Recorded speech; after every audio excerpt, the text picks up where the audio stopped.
इसको हम लोग सीओपीडी बोलते हैं। इसकी फुल फॉर्म है chronic obstructive pulmonary diseases. COPD means chronic obstructive pulmonary diseases. श्वास नली में परमानेंट अवरोध जब पैदा हो जाता है तो हम कहते हैं इसको सीओपीडी हो गई है। यह मुख्यतः दो बीमारियों से मिलकर बनी है, एक तो एम्फाइजीमा, एक ब्रोंकाइटिस, क्रॉनिक ब्रोंकाइटिस। पहले ये दोनों डिजीज अलग अलग हुआ करती थी, अब इन दोनों को मर्ज कर नाम दे दिया है सीओपीडी। होता यह था कि जो ब्रोंकाइटिस के पेशेंट थे उनमें थोड़ा एम्फाइजीमा का एलिमेंट होता था और एम्फाइजीमा में ब्रोंकाइटिस का एलिमेंट होता था, तो इनको कंबाइन कर दिया गया है COPD, chronic obstructive pulmonary disease. Emphysema में क्या होता है कि जो हमारे एल्वोलाई है लंग्स में, जो एयर सैक थैलियां हैं वो ब्रस्ट हो जाती हैं, जिससे ऑक्सीजन कार्बन डाइऑक्साइड का डिफ्यूजन इंपेयर्ड हो जाता है और हम ऑक्सीजन की कमी महसूस करने लगते हैं। इसी तरह से ब्रोंकाइटिस में श्वास नली में सूजन और जकड़न जैसी चीजें आ जाती हैं और बलगम बनने लगता है। तो ये ब्रोंकाइटिस, ये एम्फाइजीमा, इनको मिलाकर सीओपीडी वर्ड नाम दिया गया है।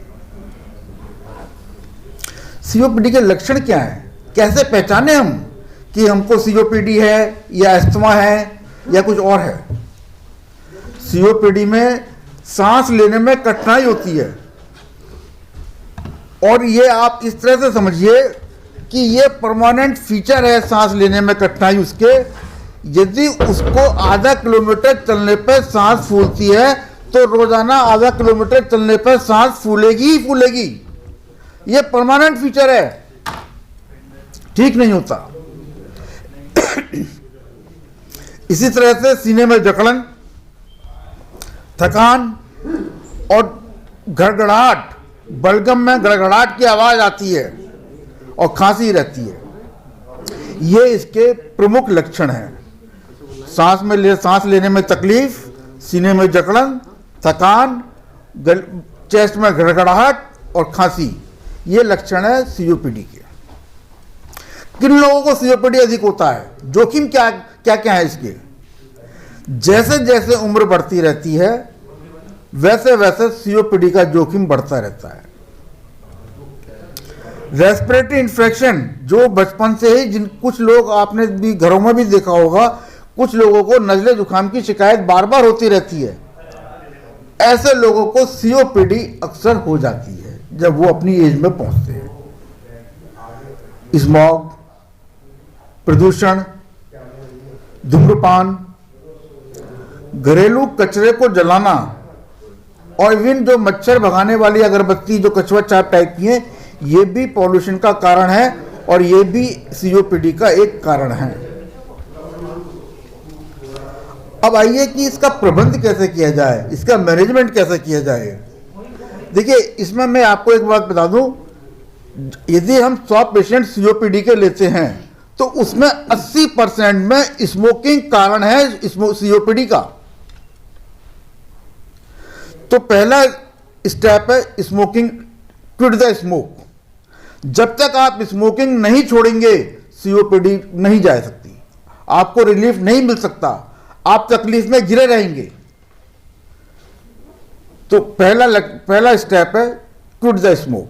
आजकल का जो माहौल चल रहा है इसमें प्रदूषण और बहुत ज्यादा, क्या इसमें भी सीओपीडी के मरीज बहुत ज्यादा बढ़ते हैं? हाँ, ये मैंने बताया था कि प्रदूषण, स्मोक, धूम्रपान, ये सब जो है कम उम्र में भी क्या इसमें मामले आ रहे हैं? जिनको बार बार इन्फेक्शन, नजले जुकाम की बीमारी होती रहती है, उनमें सीओपीडी जल्दी डेवलप हो जाती है। और कुछ जेनेटिक कारण होते हैं, अल्फा-1 एंटीट्रिप्सिन की डेफिशिएंसी जिनमें होती है, उसमें जल्दी सीओपीडी डेवलप हो जाती है यंग एज में। हाँ, लोग दिल्ली से पलायन कर रहे हैं, जा रहे हैं पहाड़ी क्षेत्रों में, जा रहे हैं, बच्चों को लेकर जा रहे हैं, यहाँ गले में खराश है, बच्चों सांस नहीं लिया जा रहा है। हाँ, कोर्ट में भी आज अच्छी सुनवाई हुई है, काफी फटकार लगाई है सरकारों को। तो ये जो सीओपीडी आ चुकी है भी इसमें भी, और बहुत से और अन्य डॉक्टरों की भी राय है कि पोल्यूशन एक मेन कारण भी हो रहा है। नहीं, पोल्यूशन तो एक सेकंड मोस्ट इंपॉर्टेंट कारण है। फर्स्ट है स्मोकिंग।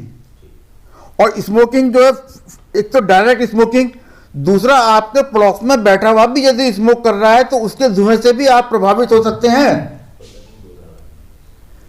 धूल के कहा जाता था कि आप बाहर घूमने से बचें, ठीक। कड़वा, करेला, नीम चढ़ा। अब उस समय आप देखेंगे कि इस समय पर जो सस्पेंडेड पार्टिकल्स हैं, चाहे वो किसी भी रीजन से आ रहे हैं, धुआं जला दिया, पराली जला दी, पटाखे जला दिए, हम नहीं जा रहे कारण में, हम कह रहे हैं आपने वातावरण के अंदर पार्टिकल्स ऐसे घोल दिए। दूसरा, टेम्परेचर कम हो रहा है, इसी महीनों में आगे क्यों होता है, जून में क्यों नहीं होता? सवाल ये है कि इस समय ठंड रहती है, टेम्परेचर बहुत डाउन आया रहता है, नमी रहती है, तो ये पार्टिकल तैरते रहते हैं, ठीक। तो इस समय इसलिए ये दिक्कत होती है। कहती सरकार ने डांट लगा दी, कुछ लगा दी, कुछ बातें तो जनता अपने आप समझ ले। टेम्परेचर जब कम रहता तो कहते थे घर में घूम लो, बाहर न जाओ, ठंड लग जाएगी। दूसरे, जो हमारी ये सांस की नलियां हैं, इनमें संकुचन विमोचन ऐसे ये फैलती और खुलती रहती है, ठीक है। अब अगर टेम्परेचर कम होगा, इन्फ्लेमेशन एक होती है जलन, जो क्रोनिक ऑब्स्ट्रक्टिव लंग डिजीज है, ये है जैसे हम सिगरेट पी रहे हैं, लगातार ट्रॉमा, चोट पहुंचा रही है, धुआं जा रहा तो चोट लग रही है, उससे सूजन आती है, उससे क्या उसका ल्यूमन कम होता रहता है, ठीक है। ऐसे ही बीमारी बनती है तो उसका संकुचन और विमोचन की जो फैलने और छोटा होने की प्रक्रिया वो तो वैसी कम होगी क्योंकि क्रोनिक डिजीज है। ऊपर से ये टेम्परेचर भी कम हो रहा है, ये भी उस संकुचन विमोचन को कम कर रहा है, तो एडिशनल फैक्टर आ रहा है यहाँ पे ठंड में। तो आप ये समझ लीजिए जो पुराने मरीज है उनको तो निकलना ही नहीं है, जो नया मरीज है जो बाहर ये सोचता है यहाँ जाके ज्यादा ऑक्सीजन खींच लूंगा, अरे मौसम विषम है, इस काम को आप घर में भी कर सकते हैं। दूसरी मेरी जो प्यूरिफायर के ऊपर एक जो है वो है थोड़ा सा हटके और ये अलग जाता है। देखिए, एक एलर्जी के लिए एक होती है हाइजीन हाइपोथेसिस। हाइजीन हाइपोथेसिस अति साफ जब आप रहने लगेंगे, जो बच्चे आज एसी में रहते हैं बिल्कुल एकदम फ्लोर भी साफ है, अगर वो बाहर जाएंगे जरा सी डस्ट में तो उनके वो ज्यादा प्रोन है इन्फेक्शन के, ठीक है। या एलर्जी और इन्फेक्शन को अलग अलग समझिए, बॉडी का रिएक्शन है, बाहर कुछ भी टच में आएगा तो संपर्क में बॉडी रिएक्शन करेगी। और जो बच्चे धूल में और मिट्टी में खेलते रहते हैं उनकी क्षमता ज्यादा बढ़ी रहती है, ठीक है। तो अगर हम अपने बेडरूम में भी प्यूरिफायर लगा के सोने लगे तो आप यकीन मानिए जो बाहर माहौल हो रहा है उसमें जब जाएंगे तो बिना इसके जीवन नहीं कटेगा। मैं ये नहीं कहता उसको नहीं करिए, जहां गैदरिंग है वहां बचना पड़ेगा आपको, पर उतना उसको अपनी लाइफ स्टाइल से बिल्कुल इतना सोफिस्टिकेटेड मत बना दीजिए कि आपको दिक्कत होने लगेगा, सिलेंडर ही लगा के चलना पड़ेगा। लोगों को ये नहीं कह रहे हम कि बाहर जो है नहीं घूमो, समझो इसको, घूम लो बाहर, बीमार हो जाओगे। मैसेज हमको ये देना है कि इस समय शरीर जो है वो टेम्परेचर को झेलने के लिए, एडेप्ट करने के लिए प्रतिकूल माहौल रहता है। प्लस ये स्मॉग है, किसी भी कारण से हो रहा, हम उसमें नहीं जाते, इसमें संकुचन विमोचन कम रहता है तो बॉडी, अब उसमें क्या है सिक्रीशन बन जाएंगे। अगर बार बार स्मोक करेगा तो पता चला निकल नहीं रहा, कुछ भी सांस लेने में दिक्कत हो रही है, ठीक है। जो इनहेलर सर ने बताया, वो इनहेलर बेसिकली जो इन्फ्लामेटरी चीजें हैं उन्हीं को दूर करता है।